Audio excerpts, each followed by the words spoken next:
ఇక ఆంధ్రప్రదేశ్ రాష్ట్ర అంచనాలు ఎలా ఉన్నాయి సార్? మీరు అంటే మీరు ఒక ఎన్నో సంవత్సరాల నుంచి ఉన్నారు మీరు ఈ రాజకీయాల్లో. హ్మ్. అంటే ఇదివరకు ఉన్న పరిస్థితి వేరు, ఇప్పుడున్న పరిస్థితి వేరు సార్. ఇంతకు మునుపు హ్మ్.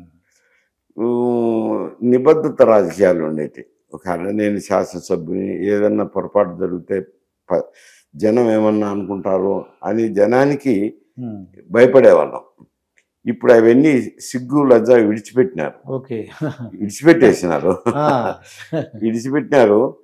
అందులో ధన ప్రభావం అనేది ఎన్నికల్లోకి వచ్చింది. ధన ప్రవాహం, ధన ధన ప్రభావం. ప్రభావం. హ్మ్. కానీ ఎన్నికల కమిషన్ ఇది అరికట్టాల. అవును. వాళ్ళు ఏం చేస్తున్నారు, అవి ఒక ఉత్సవ సంస్థ మాదిరి అయిపోయింది. అదే. ఎన్నికల ముందు కోడ్ అమలు చేస్తున్నామని అంటారు. ఆ కోడ్ అమలు చేసి పికెట్ పెట్టడము, పోలీసులను పెట్టడము, ఆమె వ్యాపారస్తులను, హ్మ్. సామాన్య ప్రజలను వాళ్ళని నానా బాధలు పెట్టారు. పార్టీలేమో పంచుకునేటి అయితే శుభ్రంగా మనీని గ్రామాలకు పంపించుకున్నారు, గ్రామాల్లో పెట్టుకున్నారు, గ్రామాల్లో కూడా పంచినారు. ఇది చేసింది ఏమీ లేదు. హ్మ్. 2000 అనేది సర్వసాధారణంగా పనిచేసినారు. మనిషి అంటే రెండు ఓటుకు పాటలు 2000. ఓటుకు 2000 సర్వసాధారణంగా పంచినారు. అంటే ఈ డబ్బుల రాజకీయం అనేది బాగా వచ్చింది. రెండు పార్టీలు పంచినారండి. హ్మ్. కూటమి అభ్యర్థులు పంచినారు, వైఎస్ఆర్సీపీ వాళ్ళు పంచినారు. 2000 అనేది సర్వసాధారణంగా పనిచేసినారు. అంటే ఒకటి అధికారంలో ఉన్నోళ్ళు ఒక రేట్ అయితే పాపం ప్రతిపక్షంలో ఒక రేట్ అని తెలిసింది నాకు. లేదు లేదు. హ్మ్. అధికారంలో ఉన్నోళ్ళు 2000 పంచినారు, ప్రతిపక్షంలో ఉన్నోళ్ళు 2000 పంచినారు. హ్మ్.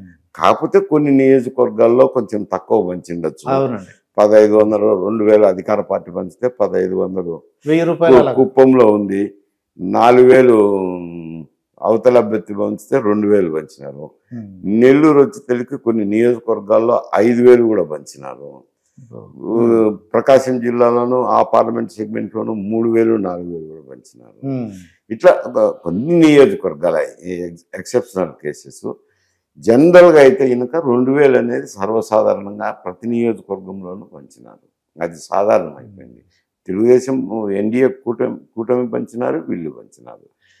పంచడంతో ఏమైందంటే ఈ ధన ప్రభావం వల్ల ఇక్కడ 2000 అక్కడ 2000 తీసుకున్నాక ప్రజానికమైతే ఓట్లకు రావాల్సిందే. అందుకే అత్యధిక శాతం పోలింగ్ అయింది ఆంధ్రాలో. చాలా మంది మహిళలు వచ్చినారు, ముసలివారు వచ్చినారు. ఇందువల్ల మా కోట్లు వస్తాయి, వీళ్ళు వచ్చినారు కాబట్టి మా కోట్లు వస్తాయని శాతం వేస్తున్నారు. కానీ వాస్తవానికైతే ఇది ధన ప్రభావం వల్ల ఓటింగ్ శాతం ఆంధ్రప్రదేశ్లో పెరిగింది. తర్వాత ఓట్లు అంటే వచ్చిన వారు లోపలికి పోయిన తర్వాత ఇద్దరి దగ్గర డబ్బులు తీసుకున్నారు, వాళ్ళ ఇష్ట ప్రకారమే ఓట్లు వేసుకున్నారు. వాళ్ళకు అంతరాత్మలో ఏముందో ఆ ప్రకారమే వేసినారు. అంతేగాని డబ్బుల గురించి ఆలోచించారు. డబ్బులు అయితే ఇద్దరు ఇస్తే ఇద్దరి దగ్గర తీసుకున్నారు, కానీ వాళ్ళ అంతరాత్మ ప్రబోధం ప్రకారమే ఓట్లు వేసుకున్నారు. వేసుకున్నప్పుడు ఒక విశ్లేషణ చేసి చూసినప్పుడు ఏమవుతుంది అని అంటే, ముందైతే ఎన్నికలకు ముందు జనసేన టీడీపీ కలుస్తుందా కలవదా అనేది ఒక అభిప్రాయం ఉంది. అప్పుడు వైఎస్ఆర్సీపీకే కొంచెం అడ్వాంటేజ్ ఉన్నది. మళ్ళీ తర్వాత ఆయన్ని అరెస్ట్ చేసిన తర్వాత పవన్ కళ్యాణ్ గారు కానీ బాలకృష్ణ కానీ కలిసి లోపలికి వెళ్ళడము, ఆయన్ని పరామర్శించడము, బయటకు వచ్చిన తర్వాత మేము కలిసే పోటీ చేస్తాము, వైఎస్ఆర్సీపీ వ్యతిరేక ఓటును చీలనివ్వమని ఒక స్టేట్మెంట్ ఇచ్చినారు. ఇచ్చిన తర్వాత మంచి గ్యాప్ వచ్చింది. వైఎస్ఆర్సీపీ ఇబ్బందుల్లో పడింది. జనసేన తెలుగుదేశం పార్టీ కూటమికి బాగా మంచి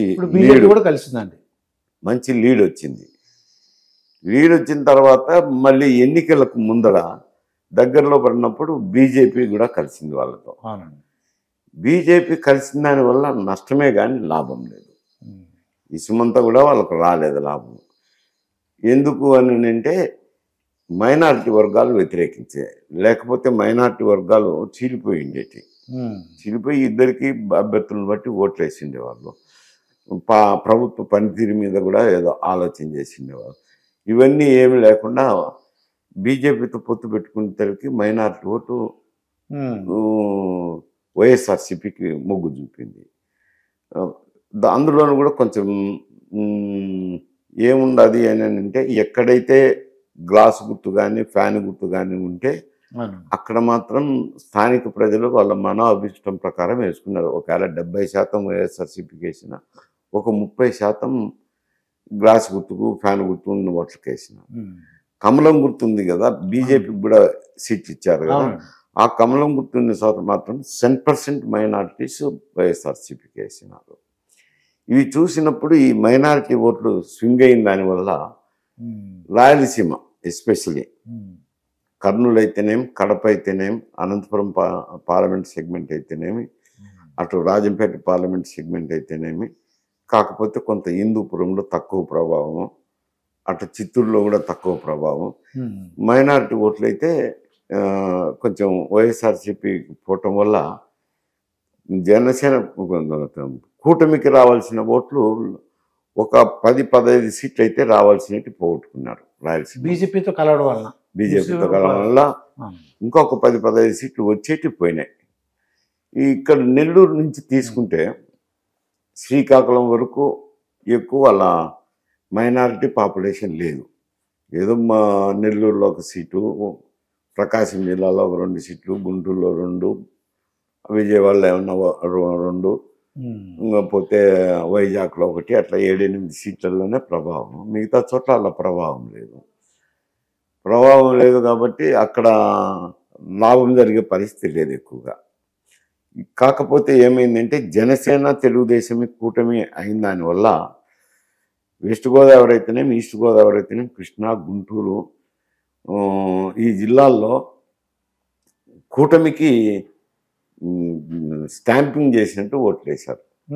ఏదో వస్తే వైఎస్ఆర్సీపీకి జిల్లాకు 2-3-4 సీట్లు రావచ్చు, కానీ మెజారిటీ సీట్లు అయితే అక్కడ ఈస్ట్, వెస్ట్, కృష్ణా, గుంటూరు పోయినాయి. అలాగే ప్రకాశం జిల్లాలో కూడా ఈ ప్రభావం తక్కువ కాబట్టి కొంచెం వైఎస్ఆర్సీపీకే మొగ్గుంది. నెల్లూరు అంటే సీట్లు సమానంగా రావచ్చు. కొంచెం విజయనగరం వీక్ ఉంది అని అంటున్నారు తెలుగుదేశం పార్టీ, వైఎస్ఆర్సీపీ బలంగా ఉంది అని ప్రత్యేక కారణాల వల్ల. శ్రీకాకుళంలో కూడా తెలుగుదేశంకి పార్టీకే బాగుందంటే ఏతావత చూస్తే ఒక 100-110 సీట్లతో కొంత ఎడ్జి తెలుగుదేశానికే ఉంది ప్రభుత్వం ఏర్పాటు చేయడం విషయంలో. ఈ కూటమికే అవకాశాలు ఉన్నాయి. వైఎస్ఆర్సీపీకి తక్కువ అవకాశాలు ఉన్నాయి. 70-80 సీట్లు అని అంచనా వేస్తున్నారు. ఎందుకు 70-80 సీట్లు అంటే నా సర్వే కాదు, నేను సర్వే చేసింది కాదు, ఈ పందాలు కట్టుకునే వాళ్ళు వీళ్ళను అందరూ వాళ్ళ అంచనాలు బట్టి